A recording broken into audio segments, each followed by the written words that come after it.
আপনারা যদি আমাদেরকে ক্ষমতায় নিয়ে আসেন, সমস্ত ওয়াকফ সম্পত্তি উদ্ধার করে আবার আমরা ওয়াকফ বোর্ডের হাতে তুলে দেব। শুধু তাই নয়, নদিয়া জেলায় অনেক বিখ্যাত মন্দির আছে, দেবদেবীর নামে অনেক উৎসর্গকৃত সম্পত্তি আছে, যেটাকে আমরা দেবত্ব সম্পত্তি বলি। এই তৃণমূলের আমলে এই জমি চোরের দলেরা, কয়লা চোরের দলেরা, গরু চোরের দলেরা, বালি চোরের দলেরা, রেশন চোরের দলেরা এই দেবদেবীর নামে, মন্দিরের নামে, জায়ের থানের নামে, শ্মশানের নামে অনেক দলিলকে ফেক দলিল বানিয়ে বিক্রি করে দিয়েছে। তাই আজকে এই মঞ্চ থেকে আমি আপনাদের কথা দিয়ে যাচ্ছি, আমাদেরকে ক্ষমতায় নিয়ে আসুন। জাকির সাহেবকে ইভিএম মেশিনে 5 নম্বর বোতাম টিপে বিধানসভায় পাঠান। আমরা আপনার কথা দিয়ে যাচ্ছি, যেভাবে ওয়াকফ সম্পত্তি উদ্ধার করে ওয়াকফ বোর্ডে তুলে দেবো, ঠিক একইভাবে দেবদেবীর নামে সম্পত্তি, মন্দিরের নামে সম্পত্তি যেটা বেহাত হয়েছে সেটাকে উদ্ধার করে আবার মন্দিরের হাতে তুলে দেবো, দেবদেবীর হাতে তুলে দেবো। আজকে যারা চাপড়ার বিজেপি করছেন তাদের কাছে আমার বার্তা, তৃণমূলের অত্যাচারের কারণে বড় ফুলকে ধরেছেন, ও ফুল ধরা দিতে হবে। আপনি বরঞ্চ যদি বিজেপিকে ভোট দেন তৃণমূলের অত্যাচারের হাত থেকে বাঁচার জন্য, তাহলে ভোটটা বিফলে যাবে। বকলমে তৃণমূলকেই, দুর্নীতিগ্রস্ত চোরের দলকেই সাপোর্ট করা হবে। তাই আপনাদের বলবো, তৃণমূলকে জব্দ করার জন্য বিজেপি পারবে না। তৃণমূলকে যদি জব্দ করতে হয় তাহলে আমাদের এই জোট বাম আইএসএফ জোটই পারবে ওদেরকে জব্দ করতে। তাই আপনাদের মূল্যবান ভোট এদিক সেদিক না দিয়ে যারা বিজেপির করছেন বা ভোট দেবেন মনছেন তৃণমূলকে জব্দ করার জন্য, তাদেরকে আবারও ভাবতে বলবো, এখানে জাকির সাহেবকে ভোটে জেতান। আপনাদেরও মূল্যবান ভোট খাম চিহ্নে দিন, ইভিএম এর 5 নম্বর মেশিনে দিন। দেখবেন একটা সুন্দর সকাল, এখানে আইএসএফ এর নেতৃত্ব, বামেদের নেতৃত্ব, লুৎফর শাহজাহান ভাইদের নেতৃত্বে একটা সুন্দর সকাল উপহার দেবো, যেখানে কোনো তোলাবাজি থাকবে না, হিংসা থাকবে না, গুন্ডামি থাকবে না, কাটমানি থাকবে না, মানুষ তার অধিকার নিয়ে বেতা তুলে বাঁচবে, যেখানে কোনো ধরনের সাম্প্রদায়িক অশান্তিও থাকবে না, সেটা আমরা উপহার দেব। যারা এখানে মাইনরিটি সমাজের মানুষ আছেন, তাদের কাছে তো মমতা ব্যানার্জি মাসি আছে যে বসে আছে। আপনারা বলুন, বুকে হাত দিয়ে একটা প্রকল্পের কথা বলুন, যেই প্রকল্পটা দেখিয়ে মমতা ব্যানার্জি আপনাদের কাছ থেকে ভোট চাইবে। আছে একটা আলাদা স্পেশাল কোনো প্রকল্প, যে প্রকল্পের কথাই বলুক না কেন অন্যান্য কমিউনিটি, অন্যান্য বর্ণের মানুষ পেয়েছে। আমার বক্তব্য যে মমতা ব্যানার্জি শুধুমাত্র বিজেপির ভয় প্রকল্পে আপনার ভোটটা লুট করছে, সেই ভয় আমাদের দিল থেকে সরাতে হবে। একটাই প্রকল্প আছে, তার নাম কি?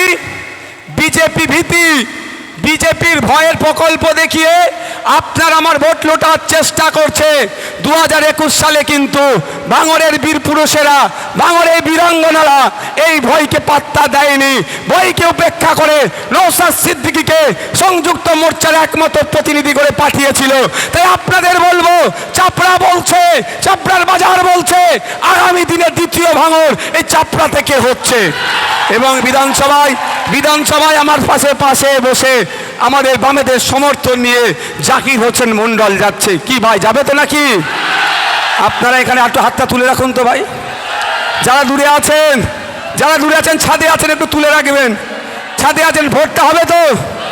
আজকে যে কম করে 10 থেকে 15,000 মানুষ, এর ভিতরে সবাই বসে হাতটা তুলে রাখবেন, বসে হাতটা তুলে রাখুন।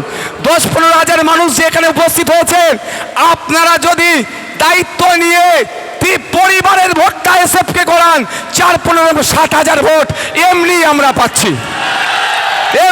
পাচ্ছি। এখানে সেই অংশে অনেকে দূর থেকে মায়েরা এসে পৌঁছাতে পারেনি, বাপেরা এসে পৌঁছাতে পারেনি।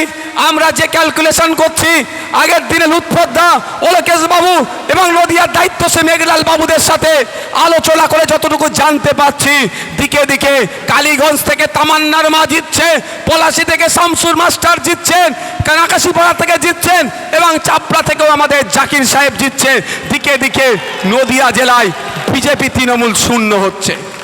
এই দায়িত্বটা নিতে হবে তো নাকি? আজকে এখানে 60,000 ভোট পাওয়া যাচ্ছে। কত ভোট? 60,000 ভোট আমি হিসাব দিয়ে যাচ্ছি। আমরা লিডে চলছি। সুতরাং কেউ গুন্ডামি মস্তানি করে ভোট লুট করতে চাইলে তার জবাব আমরা গণতান্ত্রিক প্রক্রিয়ায় দেব। রাজি আছেন তো নাকি? আর একটা কথা, এসআইআর নিয়ে নয়, তার আগে একটু আগে চলে যায় ওবিসি নিয়ে মুসলমানদের সাথে মমতা ব্যানার্জি বিচারিতা করেছেন। 10 রঙ্গনাথ মিশ্র কমিশনের সুপারিশ অনুযায়ী পিছিয়ে বর্গের মুসলমানদেরকে মূল স্রোতে আনতে গেলে উচ্চশিক্ষায় 10% এবং চাকরিতে 10% সংরক্ষণ দিতে হবে। বামেদের আমল থেকে শুরু হয়েছিল, ওই সার্টিফিকেটে আজকে কারো হাত লাগাবার ক্ষমতা হয়নি। মমতা ব্যানার্জি সম্পূর্ণ অবৈজ্ঞানিক পদ্ধতিতে কমিশনের গাইডলাইনের বাইরে গিয়ে এমন সার্টিফিকেট করলো, কলকাতা হাইকোর্টে ঝাড় খেলো, সুপ্রিম কোর্টে গিয়ে ওটা এখন ঝুলে আছে। আর বর্তমানে 10% সংরক্ষণের নামে ঘেটে ঘ করে দিয়েছে। 10% সংরক্ষণের নামে শুধু খাতাই কলমে থাকলেও প্রকৃত মুসলমানরা পাচ্ছে না।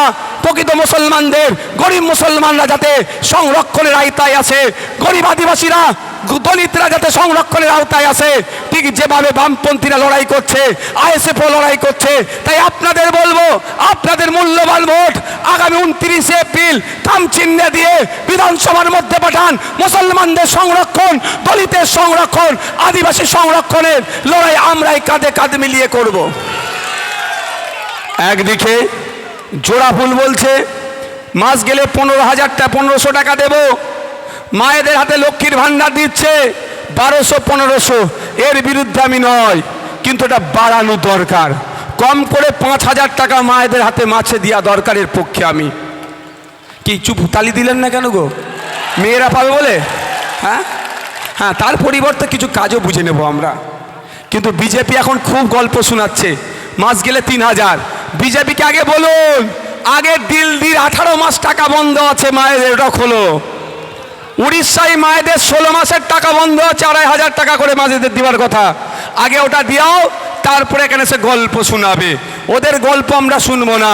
বছরে 2 কোটি টাকা, 2 কোটি চাকরি দেওয়ার গল্প শুনিয়েছিল, সেটাও ফেলিয়ার হয়েছে।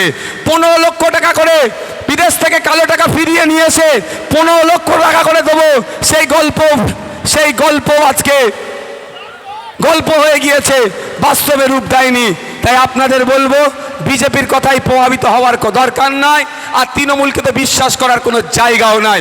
তাই আপনাদের সব ভোট বাম আইএসএফ জোটে আসবে, এই কামনা আমি করি। আপনাদের বলবো, আজকে আমরা ভুলে যাচ্ছি না, যখন মাদ্রাসা, মসজিদ, ঈদগাহ, কবরস্থান তথা ওয়াকফ সম্পত্তি কেড়ে নেওয়ার জন্য চক্রান্ত হয়েছিল, রাজ্যে যখন আন্দোলন সংগঠিত করতে চাইছিলাম, মমতা ব্যানার্জি নিদান দিয়েছিল, দিল্লির বিষয় দিল্লিতে গিয়ে আন্দোলন করুন। তাই আজকে সময় এসেছে 29 এপ্রিল মমতা ব্যানার্জিকেও বুঝিয়ে দিতে হবে, ওয়াকফের সময় তুমি আমার পাশে ছিলে না, মসজিদের সময় তুমি আমার পাশে ছিলে না, মাদ্রাসার সময় তুমি আমার পাশে ছিলে না, তাই আজকে তোমার পাশে আমি থাকবো না। তুমিও দিল্লি গিয়ে ভোটটা চাও, আমি তোমাকে ভোট দেব না।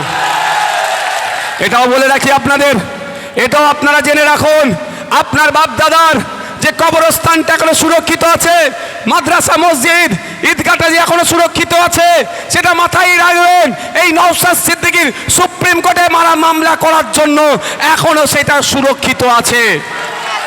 শুধু তাই নয়, এই আমার শামীমদা সুপ্রিম কোর্টে গিয়ে আপনার আমার ওয়াকফ সম্পত্তি বাঁচানোর জন্য বিকাশ রঞ্জন স্যারেরা আমাদের হয়ে মামলা করছে। এসআইআর নিয়ে এখনো যতটুকু আশার আলো দেখছেন, এটুকু মনে রাখবেন, এই মমতা ব্যানার্জির গলায় একটা কালো গামছা বা একটা উন্না জড়িয়ে গিয়ে লাফালাফি করার জন্য হয়নি। এই নওশাদ সিদ্দিকী, মোস্তানি বানু বামেদের একজন নেতার নেত্রীর জন্য ওই মামলা করার জন্য যতটুকু আশার আলো এসআইআরে দেখছেন, সেটা আমাদের জন্যই হয়েছে, এটুকু মাথায় রাখবেন। আর মামলা বিকাশ স্যার, সব্যসাচী দা, শামীম দ্বারা লড়াই করছে। তাই বন্ধুগণ, আপনাদের বলে রাখি, আজকে নদিয়া জেলায় প্রচুর ওয়াকফ সম্পত্তি বিহাত হয়ে পড়ে আছে, প্রচুর ওয়াকফ সম্পত্তি বিহাত হয়ে পড়ে আছে। আপনারা যদি আমাদেরকে ক্ষমতায় নিয়ে আসেন, সমস্ত ওয়াকফ সম্পত্তি উদ্ধার করে আবার আমরা ওয়াকফ বোর্ডের হাতে তুলে দেব। শুধু তাই নয়, নদিয়া জেলায় অনেক বিখ্যাত মন্দির আছে, দেবদেবীর নামে অনেক উৎসর্গকৃত সম্পত্তি আছে, যেটাকে আমরা দেবত্ব সম্পত্তি বলি।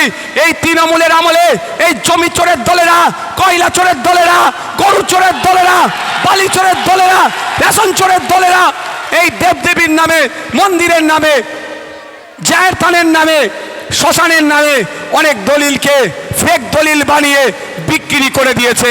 তাই আজকে এই মঞ্চ থেকে আমি আপনাদের কথা দিয়ে যাচ্ছি, আমাদেরকে ক্ষমতায় নিয়ে আসুন।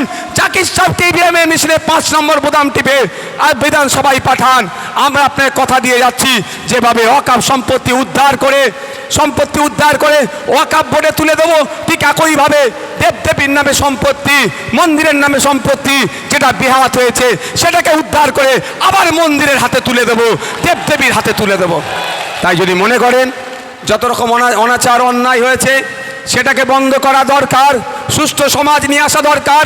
মন্দিরের সম্পত্তি মন্দির কমিটি পরিচালনা করবে, মসজিদের সম্পত্তি মসজিদ কমিটি পরিচালনা করবে, তথা যে যার সম্পত্তি সে তার যার মালিকানা আছে সে পরিচালনা করবে। তাহলে আপনাদের বলবো, তাহলে দায়িত্ব আমাদেরকে নিতে হবে। ভূমি সংস্কার দপ্তরের মন্ত্রীটাকে পরিবর্তন করতে হবে। ভূমি সংস্কার দপ্তরের মন্ত্রী কে জানেন? কে? মাননীয়া নিজেই। বুঝতে পেরেছেন? আর একটা কথা, আবার